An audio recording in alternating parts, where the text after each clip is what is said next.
नमस्कार दोस्तों, मैं हूं सिद्धांत। ओलंपिक स्टडी में आपका बहुत बहुत स्वागत है। कैसे आप सभी लोग? उम्मीद करता हूं सभी लोग स्वस्थ होंगे, व्यस्त होंगे, परीक्षाओं की तैयारी बहुत अच्छे ढंग से कर रहे होंगे।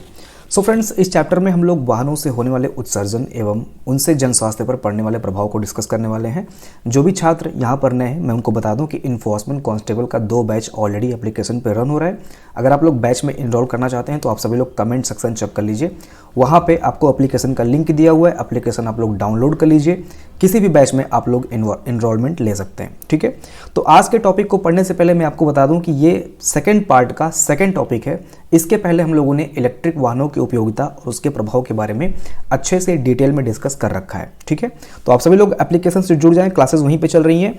यहाँ पर यूट्यूब पे ये मैं वीडियो डाल रहा हूँ ताकि आप सभी लोग समझ पाएँ, आप लोगों तक ये लिंक, ये क्लासेस के बारे में इंफॉर्मेशन पहुँच पाए, इसलिए ये चीज़ें यूट्यूब पर भी डाली जा रही हैं। ठीक है, देखिए, वाहनों से होने वाले उत्सर्जन एवं उनसे जन स्वास्थ्य पर पड़ने वाले प्रभाव के अंतर्गत कौन कौन से टॉपिक को आपको डिस्कस करना है, इसको मैं आपको बता देता हूं। ये 2 टॉपिक तो ऑलरेडी हो गए कि वाहनों से होने वाले उत्सर्जन और जन स्वास्थ्य पर इसका प्रभाव। इसके अलावा भी आपको ये पढ़ना है कि भारत में वाहन उत्सर्जन की इस समय करंट टाइम में क्या स्थिति है।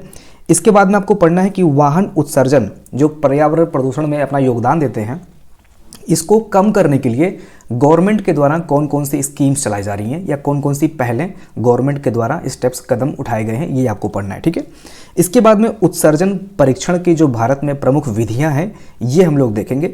तो सभी टॉपिक्स छोटे छोटे हैं, कोई ऐसा नहीं कि कोई बहुत बड़ा टॉपिक है, आपको टाइम लगेगा, ऐसा नहीं है। टॉपिक बहुत ही छोटा है, यहाँ से फैक्चुअल बेसिस पर आपके परीक्षा में प्रश्न बन सकते हैं। तो ये टॉपिक इंपॉर्टेंट है, वीडियो को आप लोग एंड तक देख लीजिएगा। ठीक है, स्टार्ट करते हैं। देखिए, समझते हैं कि वाहन उत्सर्जन क्या है और ये कैसे होता है। देखिए, इस चैप्टर में आपको ये शब्द बार बार देखने को मिलेगा, आंतरिक दहन इंजन।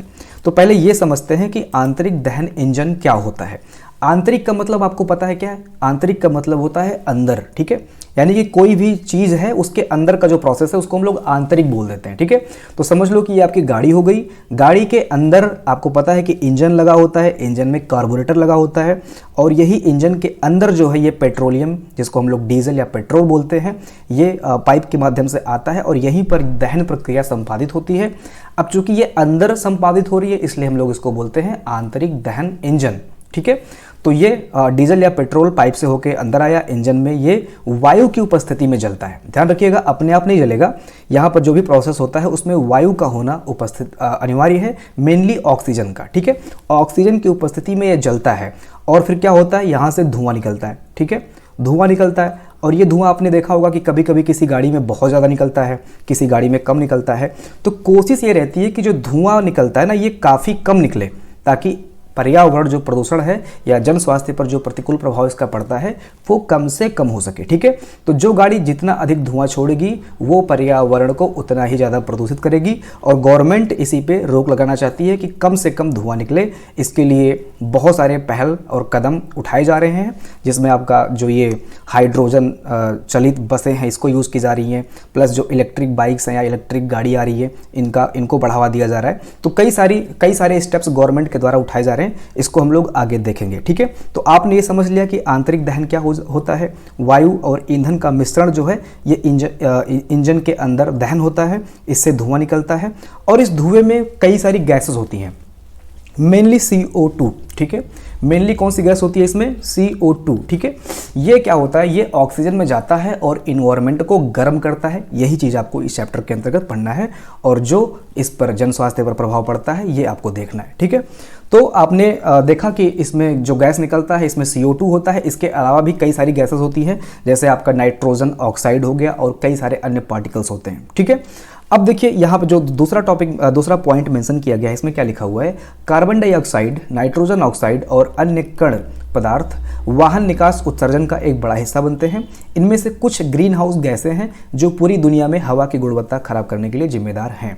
हम ये समझते हैं कि ग्रीन हाउस गैसें क्या होती है, ग्रीन हाउस इफेक्ट क्या होता है, ग्लोबल वार्मिंग क्या होता है, ताकि आप लोग थोड़ा सा इसको अच्छे से समझ पाएं कि किस प्रकार से ये पर्यावरण पर अपना प्रभाव छोड़ती हैं। ठीक है, तो ग्रीन हाउस गैसों में अगर हम कुछ गैसों का यहाँ पे जिक्र करें तो आपका CFC है, नाइट्रस ऑक्साइड है। आपकी परीक्षा में यहाँ से प्रश्न डायरेक्टली बन सकता है कि निम्नलिखित में से कौन सी ग्रीन हाउस गैसें हैं या फिर कौन सी ग्रीन हाउस गैसें नहीं हैं। तो जब आप ये लिस्ट देखे रहेंगे तो आप अच्छे से समझ पाएंगे ग्रीन हाउस गैसें कौन कौन सी हैं या कौन कौन सी नहीं हैं।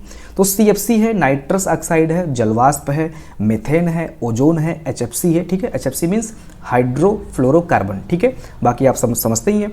तो यहाँ पर क्लोरोफ्लोरोकार्बन ही हो गया CFC, ठीक है। तो ये गैसेज आपको याद होनी चाहिए, ये ग्रीन हाउस गैसेज हैं। समझते हैं कि ग्रीन हाउस इफेक्ट क्या है।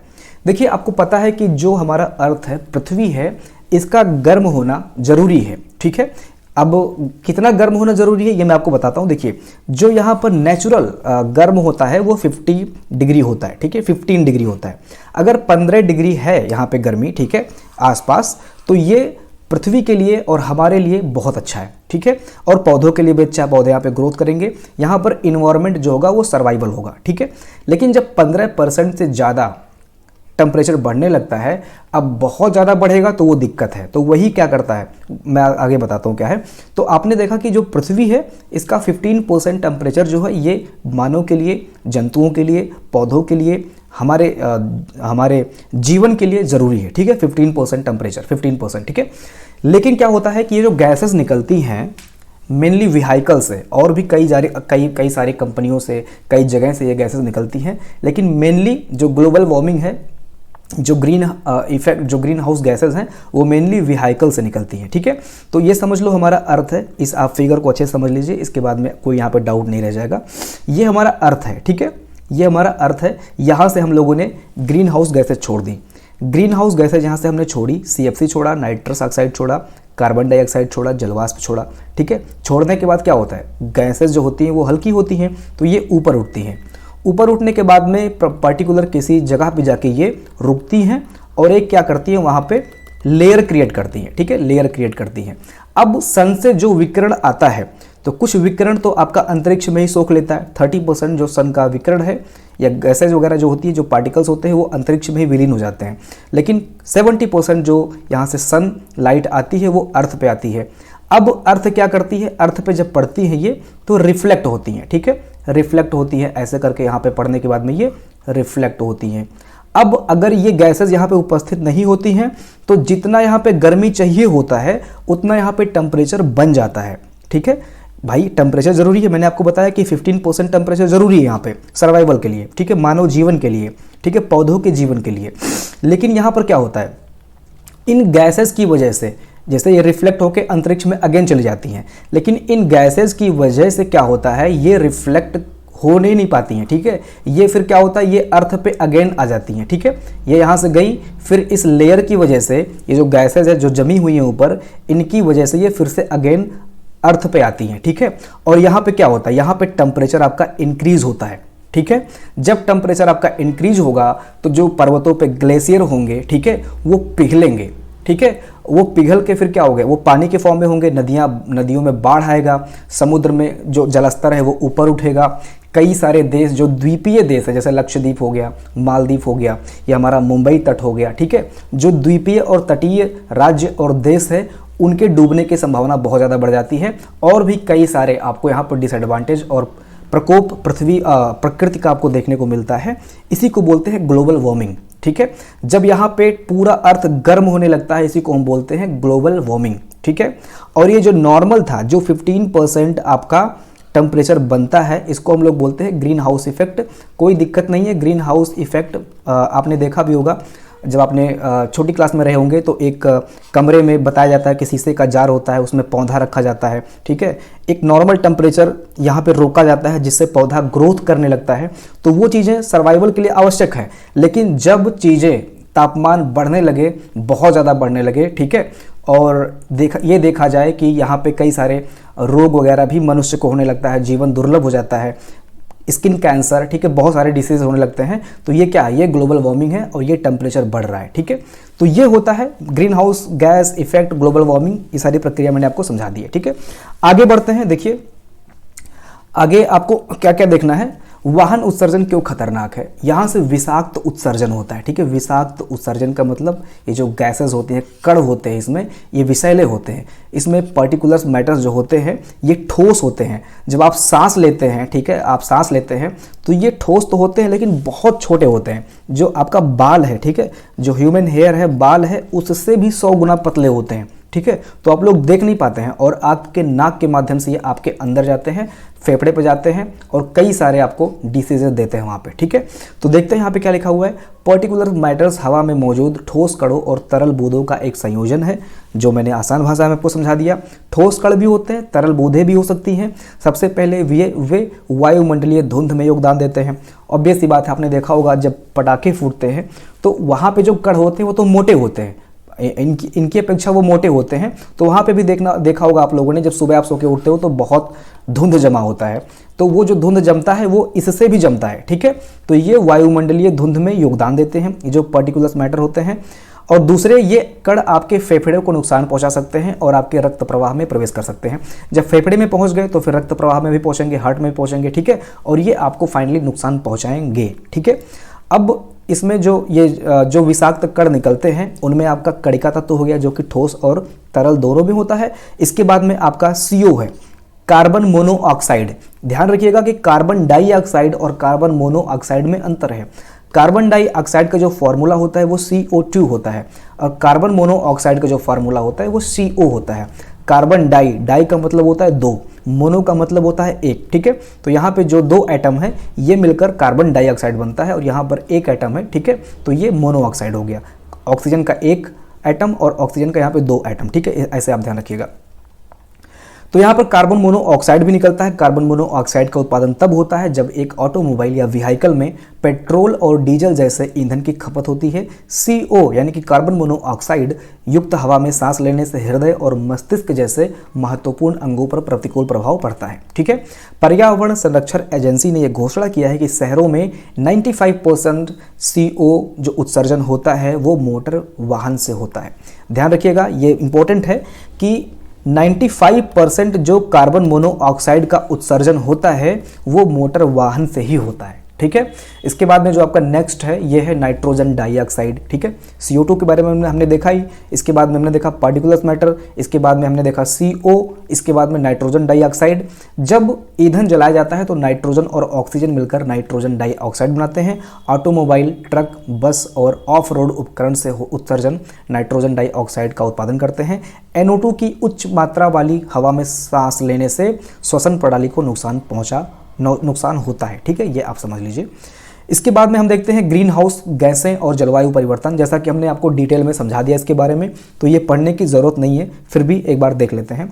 वाहन उत्सर्जन के कारण ग्रीन हाउस गैसें वायुमंडल में छोड़ी जाती हैं। सामान्य स्तर पर ग्रीन हाउस गैसें सूर्य की कुछ गर्मी को रोककर और उसे गर्म बनाकर पृथ्वी की सहायता करती है। मैंने आपको बताया था कि 15% की जब बात होती है तो सामान्य स्तर वही है, ठीक है। तो सामान्य स्तर पर ये ग्रीन हाउस गैसें सूर्य की गर्मी को रोककर पृथ्वी की सहायता करती हैं ताकि यहाँ पे जीवन सरल सुलभ हो सके। लेकिन जब यही टेम्परेचर बढ़ने लगता है, जो गैसें होती हैं वो इनको रिफ्लेक्ट करके अगेन अर्थ पे लाती हैं, तो जो 15% है वो इंक्रीज होकर 50% तक जा सकता है, 15 से 50% तक जा सकता है, जो कि नुकसानदायक है। हालांकि जब ग्रीन हाउस गैसों का स्तर बढ़ता है तो इसका परिणाम तापमान में वृद्धि होती है और इसका परिणाम ग्लोबल वार्मिंग होता है, ठीक है। ये सारी चीज़ें हमने ऑलरेडी पहले डिस्कस कर रखी हैं। स्वास्थ्य पर पड़ने वाला प्रभाव देख लेते हैं। तो पर्टिकुलर मैटर यानी कि PM बोलते हैं इसको, ठीक है, PM बोलते हैं। अब इसमें भी कई सारी कैटेगरी होती है, मेनली PM 2.5 का जिक्र होता है, इसको हम लोग आगे भी देखते हैं, ठीक है। तो PM यानी कि पर्टिकुलर मैटर हर साल 30,000 मौतों के लिए जिम्मेदार है। इसके प्रदूषित हवा में मौजूद प्रदूषक फेफड़ों में संक्रमण और कैंसर का कारण बनते हैं। तो मेनली आप देख रहे हैं कि श्वसन प्रणाली प्रभावित हो रही है, मस्तिष्क हमारा प्रभावित हो रहा है, जो ब्लड है, ब्लड वेसल्स में इस जो रक्त का प्रवाह है वो प्रभावित हो रहा है, ठीक है। स्किन वगैरह भी प्रभावित हो सकता है, जब सनलाइट पड़ेगा स्किन पे, ठीक है, तो स्किन कैंसर भी होगा। तो यही सारा प्रभाव है जो कि मानव पे पड़ रहा है और जीव जंतुओं पे भी पड़ता है, ठीक है। मेनली हमें यहाँ पे मानव के लिए पढ़ना है क्योंकि हम अपना हित देखते हैं, जंतुओं का हित थोड़ी देखेंगे पहले। तो मानव के हित को हम लोग यहाँ पे फोकस कर रहे हैं, जंतुओं की भी बात छोड़िए, ठीक है। इसके बाद में देखिए हाइड्रोकार्बन को मानव स्वास्थ्य के लिए खतरनाक बनाया गया है। तो हाइड्रोकार्बन भी है इस लाइन में, ठीक है। हाइड्रोकार्बन मीन्स HC होता है, ठीक है। H और C जब सिंगल बॉन्ड से जोड़ता है तो उसको हाइड्रोकार्बन बोल देते हैं, ठीक है। तो हाइड्रोकार्बन भी निकलता है, जैसा कि मैंने यहाँ पे आपको दिखाया है, HFC लिखा था मैंने यहाँ पे ना, HFC हाइड्रोफ्लोरोकार्बन, ठीक है। तो ये चीज़ें हैं, हाइड्रोकार्बन भी निकलता है इससे, ये भी मानव को प्रभावित करता है, ओके। आगे देखते हैं क्या लिखा हुआ है। ईंधन का रिसाव पौधों और समुद्री जीवन के लिए भी नुकसानदायक होता है। ठीक है, पहुंच गए हम लोग जंतुओं और पौधों तक भी पहुंच गए, बहुत अच्छी बात है। ठीक है, ये सब चीज़ें देख लीजिए आप लोग। जब किसी देश की आबादी मुख्य रूप से बीमार होती है तो अर्थव्यवस्था पे भी प्रभाव पड़ता है, आपको पता ही होगा। ठीक है, आगे बढ़ते हैं। देखिए इसमें क्या लिखा हुआ है। वर्ष 2030 तक भारत में कारों की वार्षिक बिक्री मौजूदा 3.5 मिलियन से बढ़कर लगभग 10.5 मिलियन होने का अनुमान है, जो कि 3 गुना अधिक है, जिससे वाहनों से होने वाले उत्सर्जन में वृद्धि होती है। कार जितनी लग्जरी चीज़ है, ये जितना लग्जरी आप लोग इसको समझते हैं, उतना ही ये पर्यावरण प्रदूषण में अपना योगदान देता है। आजकल कार लेके लोग मार्केट जाते हैं, शॉपिंग करने जाते हैं, सब्जी खरीदने जाते हैं, सिर्फ और सिर्फ दिखावे के लिए। जहाँ पे वो लोग बाइक का इस्तेमाल कर सकते हैं, जहाँ पे हम लोग बाइसिकल का इस्तेमाल कर सकते हैं, वहाँ पे हम लोग कार का इस्तेमाल कर रहे हैं। कोई आवश्यकता नहीं है, कोई ज़रूरत नहीं है, फिर भी हम लोग कार को यूज़ करते हैं सिर्फ और सिर्फ दिखावे के लिए। शहर में लोग कार क्यों रखते हैं? जब यहाँ पे कैब चलती हैं, ठीक है, ओला है, उबर है, आप लोग जस्ट फ़ोन दबाइए, एप्लीकेशन पे डाउनलोड करने के बाद में नंबर दबाइए, वहाँ पे कार आपके सामने उपस्थित हो जाती है। तो लोग कार खरीदते ही क्यों हैं? ठीक है, ज़रूरत नहीं है, लेकिन फिर भी ये लग्जरी के अंतर्गत आता है। इससे आपका समाज में रुतबा बढ़ता है, सम्मान बढ़ता है, इसलिए लोग कार खरीदते हैं, जबकि ये पर्यावरण प्रदूषण में सबसे ज़्यादा अपना योगदान डालती हैं। 2030 तक भारत में कारों की वार्षिक बिक्री 3.5, जहाँ पे 3.5 है। 3.5 का मतलब 3.5 लाख। ठीक है, 1 मिलियन में 10 लाख होता है, 30 लाख। ठीक है, जहाँ पे 30.5 लाख कार था, वहाँ पे लगभग 1 करोड़ कार होने की संभावना है। ठीक है, 2030 तक सोचिए, 30 लाख से 2030 तक 1 करोड़ कार हो जाएगा इंडिया में। ठीक है, तो ये चीज़ें हैं, डिमांड है भाई, लोग अपना दिखावा करते हैं। ठीक है, तो ये सारी चीज़ें हैं, जिससे क्या होगा? इससे यही होगा कि पर्यावरण और प्रदूषित होगा। रोकथाम के लिए हम लोग कुछ नहीं कर रहे, पर्यावरण प्रदूषण ना हो इसके रोकथाम के लिए हम लोग शून्य उपाय कर रहे हैं, लगभग ना के बराबर उपाय कर रहे हैं, लेकिन पर्यावरण प्रदूषण को बढ़ावा देने के लिए हम लोग कोई कसर नहीं छोड़ रहे हैं। ठीक है, अब हम लोग देखते हैं कि भारत में वाहन उत्सर्जन की क्या स्थिति है। तो शहरी क्षेत्रों में वायु प्रदूषण एक प्रमुख कारण है। देखिए, शहरी क्षेत्रों में वाहनों का उत्सर्जन वायु प्रदूषण का एक प्रमुख कारण है।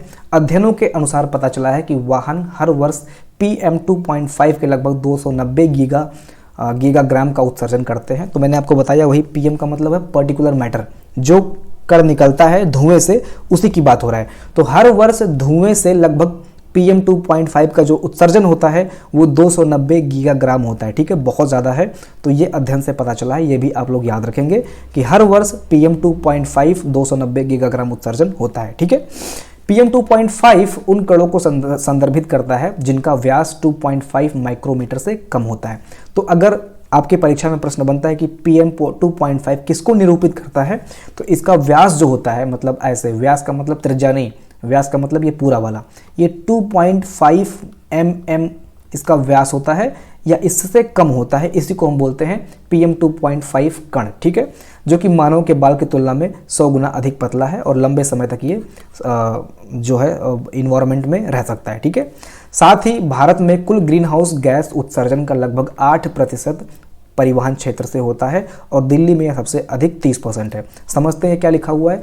भारत में कुल ग्रीन हाउस गैस का उत्सर्जन, जैसे उत्सर्जन तो कई जगह से होता है, लेकिन परिवहन क्षेत्र से जो ग्रीन हाउस गैसेज है, CO2 है, CO है, नाइट्रस ऑक्साइड है, ये 8% निकलता है। मोस्ट इंपॉर्टेंट डेटा है, याद रखिएगा आप लोग। ठीक है, परिवहन क्षेत्र से जो ग्रीन हाउस गैसेस का उत्सर्जन होता है वो 8% है और दिल्ली में ये सबसे ज़्यादा है, 30% से अधिक है। ठीक है, जैसे सभी राज्य हैं, तो सभी राज्यों में दिल्ली एक ऐसा राज्य है जहां से 30% परिवहन क्षेत्र से उत्सर्जन होता है। ये चीज़ आप याद रखेंगे। ठीक है, आगे बढ़ें। अब उत्सर्जन कम करने की दिशा में भारत से संबंधित मुद्दे हैं, इसको देख लेते हैं। भारत में ईंधन की गुणवत्ता में बदलाव। देखिए, हम लोग उत्सर्जन और जो पर्यावरण प्रदूषण है इसको हम कैसे कम कर सकते हैं? तो ये ईंधन की गुणवत्ता में बदलाव करके कर सकते हैं। अगर बढ़िया ईंधन हम लोग यूज़ करते हैं, उसमें एथेनॉल डालते हैं, एथेनॉल डालने से जो धुआं होता है उसका उत्सर्जन कम होता है। ठीक है, तो ईंधन की गुणवत्ता में बदलाव हमें करना होगा। आंतरिक दहन इंजन का जो निकास उपचार प्रणाली है, ठीक है, आंतरिक दहन इंजन, जैसा कि मैंने आपको बताया था कि इसको ICE बोलते हैं, इंटरनल कंबसन इंजन। ठीक है, शॉर्ट में ICE, इंटरनल कंबसन इंजन।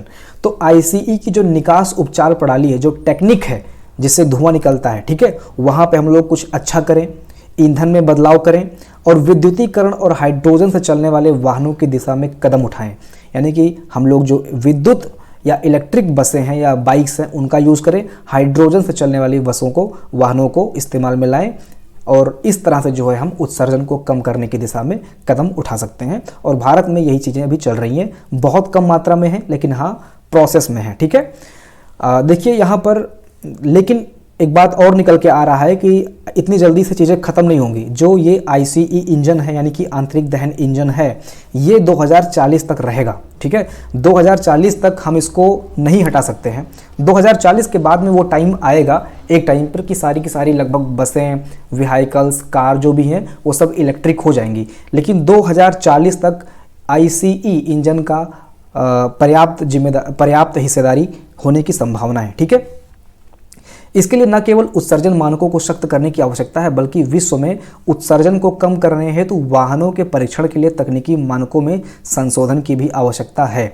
अब इसमें क्या होगा तकनीकी मानकों में, मतलब क्या है, जो मैंने बताया कि जो उत्सर्जन और इसका जो निकास वगैरह है, निकास उपचार प्रणाली, ठीक है, इसमें तकनीकी मानकों में संशोधन करने की आवश्यकता है। यानी कि जो हम टेक्निक यूज़ कर रहे हैं वो उसमें और अपडेशन की ज़रूरत है। गैस एनालाइजर का हम लोग यूज़ करते हैं, जो धुआं निकलता है साइलेंसर में, वहाँ पे हम लोग गैस एनालाइजर का यूज़ करते हैं, ठीक है। तो गैस एनालाइजर क्या करता है, साइलेंसर से जो धुआं निकलता है उसको मेज़र करता है और बताता है कि कितना यहाँ पे उत्सर्जन हो रहा है, मतलब कितना यहाँ पे प्रदूषण या ऐसे पर्टिकुलर मैटर का उत्सर्जन हो रहा है। तो उसमें भी हम लोग सुधार करेंगे। टेक्निक मीन्स टेक्निक, ठीक है। यहाँ पर जितना हम लोग अपडेट कर पाएंगे उतना अच्छा होगा, चाहे वो इंजन का अपडेशन हो, चाहे वो ईंधन का अपडेशन हो, चाहे वो विद्युतीकरण और हाइड्रोजन से चलने वाले वाहनों का अपडेशन हो। सारी चीज़ों को हमको अपडेट करने की ज़रूरत है और प्रमोट करने की ज़रूरत है, तभी जाकर जो वाहन उत्सर्जन और पर्यावरण प्रदूषण इससे हो रहा है उसको हम लोग कम कर सकते हैं और जो स्वास्थ्य पे प्रभाव पड़ रहा है प्रतिकूल वाला, उसको भी कम कर सकते हैं, ठीक है।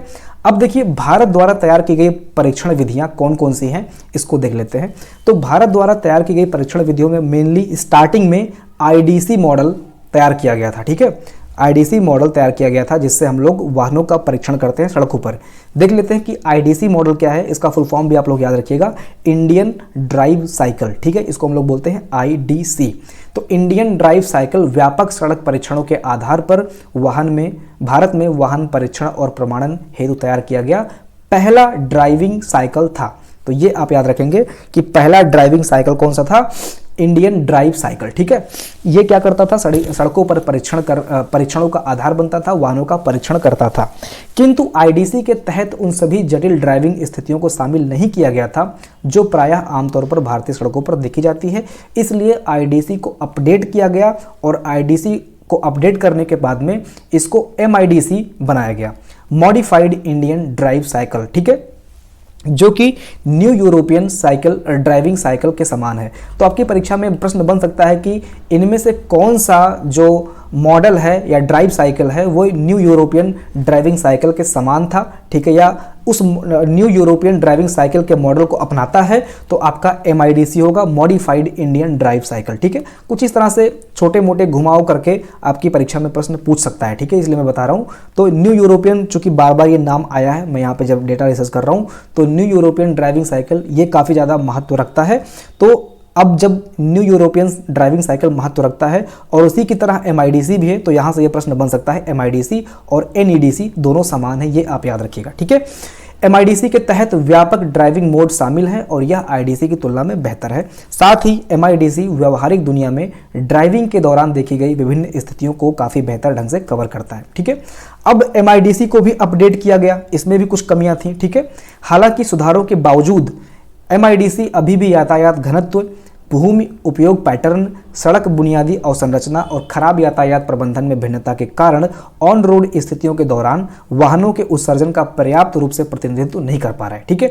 इसलिए world wide harmonised light vehicle test procedure को अपनाना आवश्यक हो गया, यानी कि ये एक निकल के और आया, ठीक है। IDC के बाद में MIDC के बाद में एक और निकल के आया जिसको हम लोग बोलते हैं world wide harmonised light vehicle test procedure. इसका फुल फॉर्म है WLTP, ठीक है, को अपनाना आवश्यक हो गया, जो कि आंतरिक दहन इंजन और हाइब्रिड कारों से प्रदूषकों के स्तर को निर्धारित करने हेतु एक वैश्विक मानक बना है।